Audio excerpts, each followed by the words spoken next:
కాళ్లు చేతులు కోల్పోయినా చెక్కుచెదరని ఆత్మవిశ్వాసంతో 10వ తరగతి పరీక్షల్లో 86% మార్కులతో ఉత్తీర్ణత సాధించిన కంకోల్ గ్రామానికి చెందిన మధుకుమార్ను జిల్లా కలెక్టర్ క్రాంతి వల్లూరు ప్రశంసించారు. ఈ సందర్భంగా జిల్లా కలెక్టర్ మాట్లాడుతూ విద్యార్థులందరికీ మధుకుమార్ స్ఫూర్తిదాయకమన్నారు. 10వ తరగతిలో ఎంతో కష్టపడి ఉత్తమ మార్కులు సాధించావని, ఇదే స్ఫూర్తిగా ఉన్నత స్థాయి విద్యలో కూడా కష్టపడాలని అన్నారు. శభాష్ మధుకుమార్ అంటూ జిల్లా కలెక్టర్ క్రాంతి వల్లూరు కితాబిచ్చారు. మధుకుమార్ ఉన్నత చదువుల కోసం ఎలాంటి సహకారం అయినా అందిస్తామన్నారు. మధుకుమార్కు మరియు వారి తల్లిదండ్రులకు శాలువాతో సన్మానించి పూల బొకేతో సత్కరించిన జిల్లా కలెక్టర్ మధుకుమార్కు కంప్యూటర్ను అందజేశారు. కంకోల్ గ్రామానికి చెందిన మధుకుమార్ కరెంటు షాక్ బారిన పడి కాళ్లు చేతులు కోల్పోయి మరణాన్ని జయించాడు.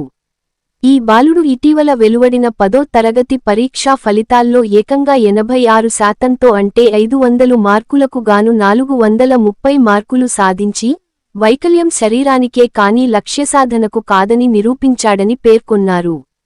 స్నేహితుడి సాయంతో బడికి వెళుతున్న మధుకుమార్ చాలా దయనీయ పరిస్థితిలోనూ మధుకుమార్ ఆత్మవిశ్వాసాన్ని కోల్పోలేదని, కుటుంబ సభ్యులు, స్నేహితులు, అధ్యాపకుల సహకారంతో చదువు కొనసాగించాడని తెలిపారు. ఈ కార్యక్రమంలో అదనపు కలెక్టర్ మాధురి, జిల్లా విద్యాధికారి వెంకటేశ్వర్లు, మధుకుమార్ తల్లిదండ్రులు, కంకోల్ పాఠశాల ఉపాధ్యాయులు, అధికారులు తదితరులు పాల్గొన్నారు.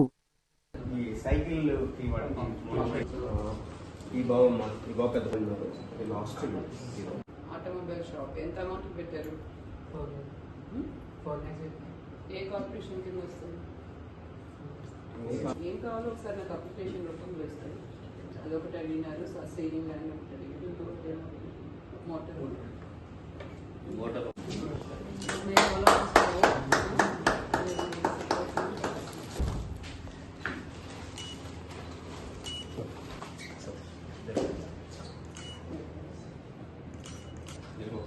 చదువు కూడా కంటిన్యూ చేయాలి.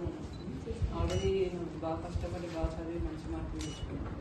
ఇంకా ఫ్యూచర్ కూడా మంచిగా చదువుకుంటే మనకు ఏదైనా జాబ్లో కానీ ఏదైనా మనకు మంచి అవకాశాలు చదువు వదిలేదు. పెయింటింగ్ కూడా నువ్వు కంటిన్యూ చేయాలి.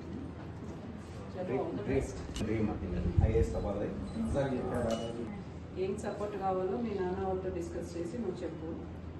మేము ప్రొవైడ్ చేస్తుంది చదువుకోవడానికి.